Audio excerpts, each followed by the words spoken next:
From KSAT 12, the news at 5:30 starts right now.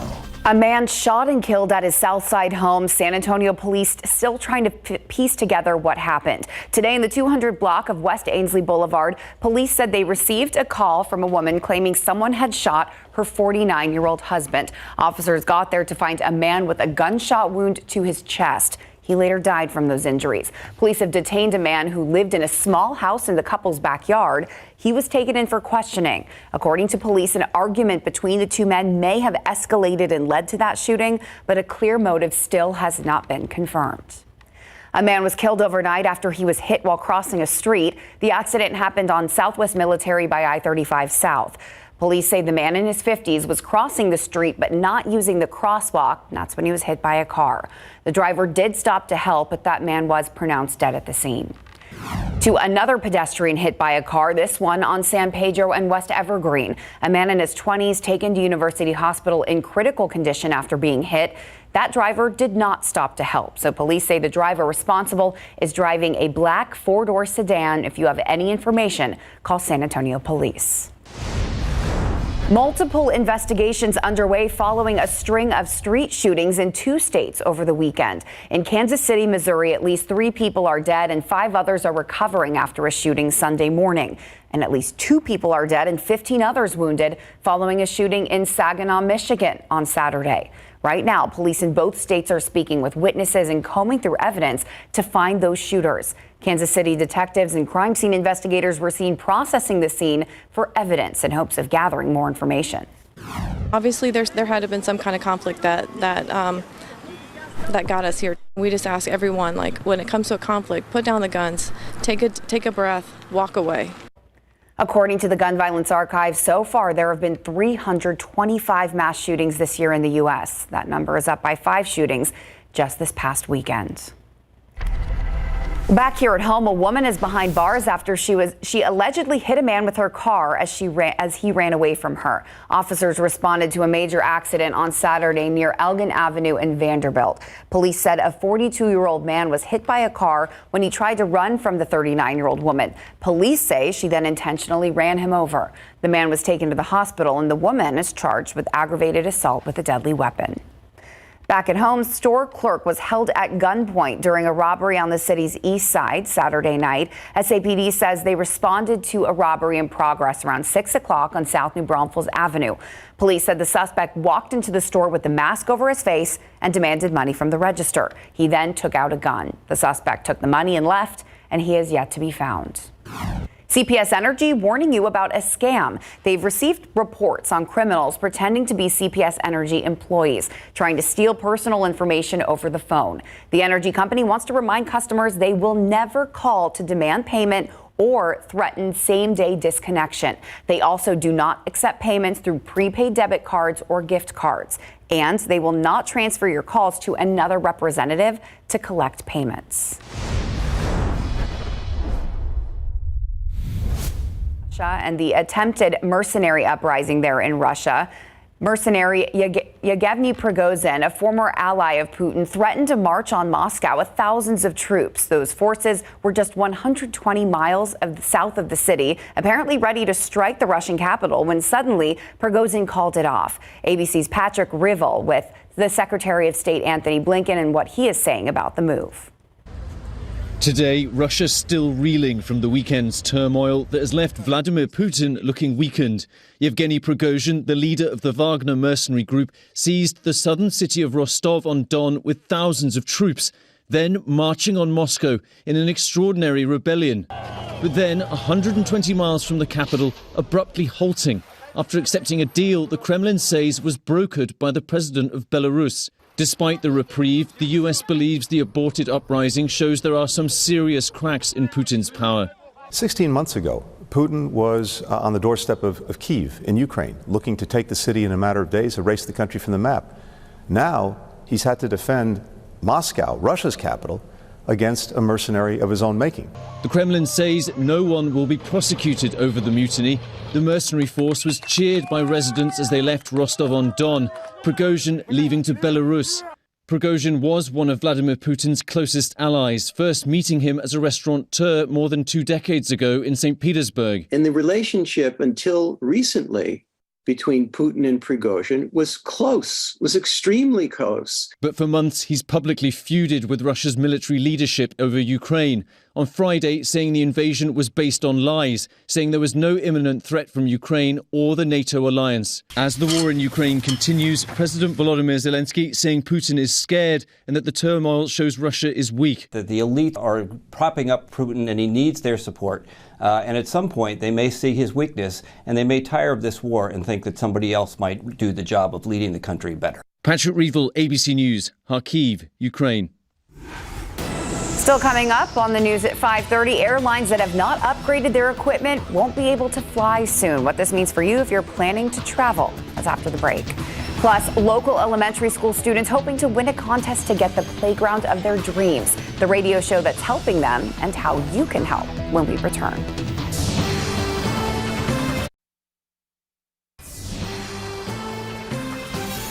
Empty lots where kids play for recess. That's a reality for Frank Modla Elementary and Spring Meadows Elementary students. Now they're all hoping to win a nationwide contest for the chance at $100,000 for a new colorful play set. Students at Frank Modla Elementary say they have no shade, spend their recess playing with basketballs or just chasing each other around, but they often end up scraped up from falling on the concrete. Frank Modla students haven't had a play set since 2010. When the district moved to build a new cafeteria, that playground was removed but never replaced. Now the principal and the students say it's starting to affect the students' mental health. But mostly people get bumped in the head, get scratched by they fall on the rocks, there's ants, they bite them, we don't like that. We try to stay away from that, but we can't because we're over here and we don't have a playground. We got to help them win. The school with the most votes wins the playground. The last day to vote is Wednesday, June 28th. That's this Wednesday at 5 p.m. The winner will be announced the next morning on the Kid Craddock Morning Show. We have a link on our website so you can go cast your vote. Go to KSAT.com and find this story. Well, heads up, if you are flying soon, you could be facing some delays if airlines can't update their equipment by July 1st. Transportation Secretary Pete Buttigieg warned this week that air travelers could face disruptions ahead of the deadline for airlines to upgrade equipment. This is all to avoid potential interference from 5G wireless signals. Aircraft that have not gone through the necessary changes won't be cleared to land in certain weather conditions when visibility is low, and that's starting July 1st. That's when U.S. wireless companies plan to boost their 5G service to higher power levels. All right, let's head outside with live cam here this Sunday evening. Pretty much copy and paste of what we were looking at this time yesterday. Plenty of sunshine. It is still very hot. And yes, it is humid out there this evening as well. We managed to climb up to about 102 degrees here in San Antonio this afternoon. And these triple-digit temperatures, they are not going anywhere. High pressure is actually going to strengthen and move over the state of Texas through the upcoming work week, which means more triple digits are in the forecast, but maybe slightly lower afternoon humidity, which could help with those heat index values. We'll get you all those details after the break. All right, Mia, so yesterday you wore bright pink and it was way too close to the temperatures and on all of your graphs and all of your charts and then the radar. So we wore cool colors today on purpose. We promised y'all last night that we were going to wear cool colors to usher in some sort of rare summer cold front or something to get rid of these triple-digit temperatures because, yes, we saw plenty of them last week. We've seen plenty of them this weekend. And unfortunately, that heat is just going to stick with us over the next several days with high pressure taken back over. So let's get a look at those current, of course, hot and humid conditions outside right now.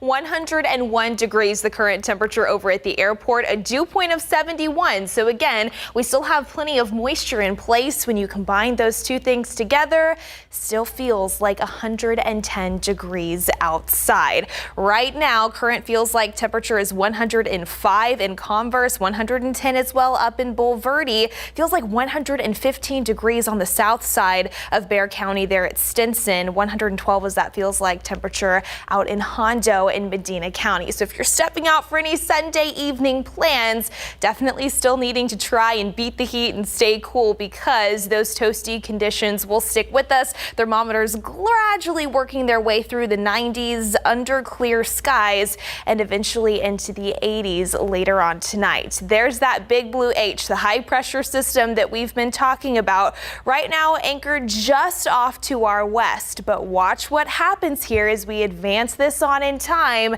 and we head into the first half of the upcoming work week. By Wednesday, it's going to move over the Lone Star State and really crank up those temperatures even more so. We could see those afternoon highs build by a few degrees, especially by Tuesday. You can see we will need to be on record watch. We've got a forecast high of 104. That's going to come close to the existing record of 105 that was set back in 1980. Wednesday will also be a day to watch, close to the existing record of 103. By the way, today when we got up to 102, that's actually 1 degree shy of the record high of 103 that was set back in 2012. So still needing to monitor that over the next hour or so before those temperatures start to come down a little bit. But we've been talking about those dew points. They've been very elevated over the past week here in and around the San Antonio area in the afternoon, still in the upper 60s and low 70s, which is why those peak heat index values are still a lot higher than the actual air temperature. But look here on our dew point trend over the next couple of days.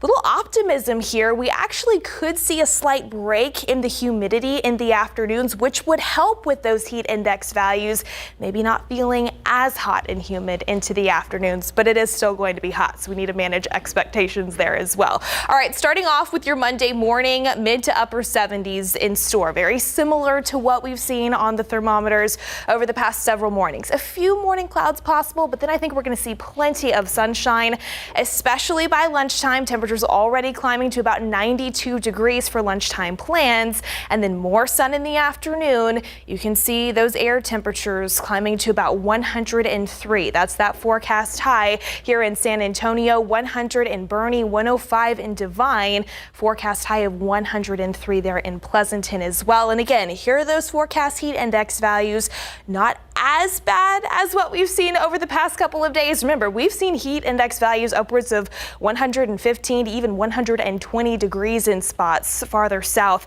of San Antonio. So glass half full, a little bit of optimism here, but yes, it is still going to be plenty hot and of course a lot of sunshine. So make sure we are protecting ourselves with the sunscreen, keep the water bottle handy because yes, this heat's sticking with us for a while, Courtney. The dresses won't work this week, but maybe next week. We're trying. We sure are. Maybe the week after that. Yeah, the blue dress. I know. We did it on purpose, Larry. I know. Okay. All right. Well, we know that Wemby's here and he's excited, but he has high expectations of himself. He certainly does. He wants to be great from A to Z, not just on the basketball court. It extends beyond that. Talking to the media, hanging out with the fans. He wants to be the best that he can be. Plus, we're going to have more on his special dinner with some Spurs greats coming up.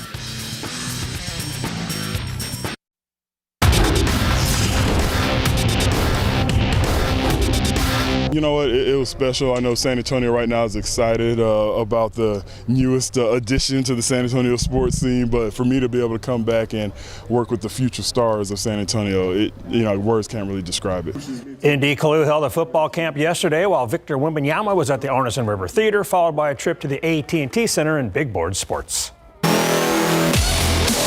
Overall #1 NBA draft pick Victor Wembanyama has smiled a lot since the Spurs selected him on Thursday night. His smiling started last month when the Spurs won the NBA draft lottery and the right to select Wemby first overall. He really wanted to join the Spurs because of Tony Parker and Boris Diaw, who made the Spurs popular in France. Wemby could not hide his excitement when San Antonio won the lottery, and then his dream came true Thursday night when Adam Silver called his name first. Victor will be a great ambassador for the Spurs and the NBA, and it goes beyond the basketball court. You're right. I want to do the best I can in every aspect of the job. And as far as I've seen, the fans have been the best at their job. So yeah, I can only hope to be at their level. And it's just there was a photo shoot before, and I gotta answer the question the best I can. I gotta do my best. Spurs second-round draft pick Sidi Sissoko will wear the number 25. Just like Wemby, he's 19 years old and from France. Some feel Sidi would have been drafted higher if he were more polished on the defensive end, offensive end, but he plays great defense, and we all know how Pop and the Spurs feel about that end of the court. Yesterday, Sidi was asked about his excitement to join Victor and the Spurs. I know Victor, the first game I played against him, he was already like 6'6", 6'7", so he was pretty tall. He was like 9 years old, 10 years old. And we like 3 years, we was like, good rivalry, and we was playing every time the final of Paris. And but the San Antonio Spurs is really good because I think it's the only team that play like more like in Europe. And now Greg, he's a great coach, probably the best coach all time. And I'm proud to be here, and I hope we have the best season, so a good season next year. So yeah. The Teenagers' Day started at the Arneson River Theater yesterday for a private event. Those involved definitely had a good time seeing the two newest members of the Silver and Black, who ended the party by tossing out some free T-shirts. But listen, what today is all about is about the city of San Antonio and our amazing region. There is no NBA city. Quite honestly, there's no sports city in the world like San Antonio. Nothing like it.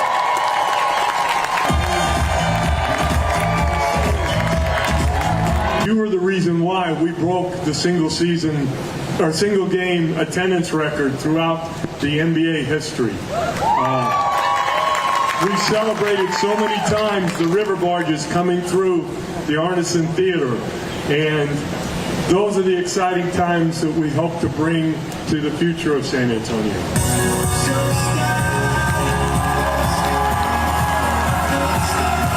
The best moment of the night, getting called by Adam Silver, and finally wearing that Spurs hat. And I got my first Spurs jersey given to me right after. That was a really emotional moment, and I got to celebrate with my family. Victor and CD will join the Summer League Spurs to practice and get ready for the California Classic and then the Las Vegas Summer League. Former NFL defensive end N.D. Kalu held a football camp at Cornerstone Christian Saturday. About 140 kids showed up to learn from players like Priest Holmes, Kalu, and Bebe McClinton, just to name a few. N.D. understands all about being a professional athlete, and he's impressed with Wemby and happy to see him join the Silver and Black. I mean, it's special knowing that, one, he has some huge shoes to fill. When you think of some of the greats of San Antonio professional sports, the David Robinsons, the Tim Duncans of the world, and now you see a guy who's projected to be like that coming to the best city. And I'm not just saying it because I'm from here. I've lived a lot of places. I mean, the Spurs fans, they deserve championships, and they deserve it often. So to see a guy that should be able to bring the championships back to San Antonio, it's fun. It's fun to watch. I'm watching on the news on your station when he's coming off the plane, and to see this teenager who has this much pressure, but the way he's handled himself, it's going to be fun to watch and follow.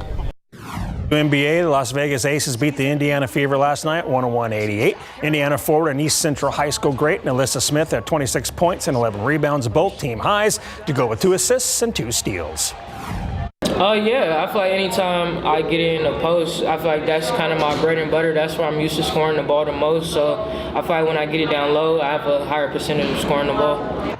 Smith and the Fever will play at the Aces again tomorrow night. All right, here's the picture Wanyama tweeted that has Spurs fans all kinds of excited. Wemby had dinner with Sean Elliott, David Robinson, Manu, and Tim Duncan. Wemby said he couldn't ask for better role models. So Sean is 6'8", Manu 6'6", David 7 foot, and Tim is 6'11", and Wemby sort of makes them not look all that tall, right? Look at that. I know, that's so crazy. I did not know when CD was saying that he was 6'6" at 10 years old. At 10 years old, I know. It's amazing. It is. Amazing. We're glad to have him here. Thanks, Larry. And we will be right back. All right, so we've been talking about it a lot, but if you missed out on the Wemby Mania yesterday, then make sure to check out the live stream. It's tonight at 7 o'clock, where we revisit the Spurs celebration welcoming Victor Wembanyama to San Antonio, which includes his first press conference at the AT&T Center. You can find it again tonight at 7, and that's on KSAT Plus and our KSAT YouTube channel. such exciting times here in San Antonio. And I'm glad we have that to be excited about because the weather could be a little bit better. It's just going to be plenty hot tomorrow and the day after that and the day after that. High pressure takes back over. Those temperatures crank back up. But again, good news, maybe slightly lower humidity, Courtney. We'll take what we can get this time of year. Thanks, Mia. That's all our time for now. Thanks for watching. We'll see you back here tonight on the Night Beat at 10.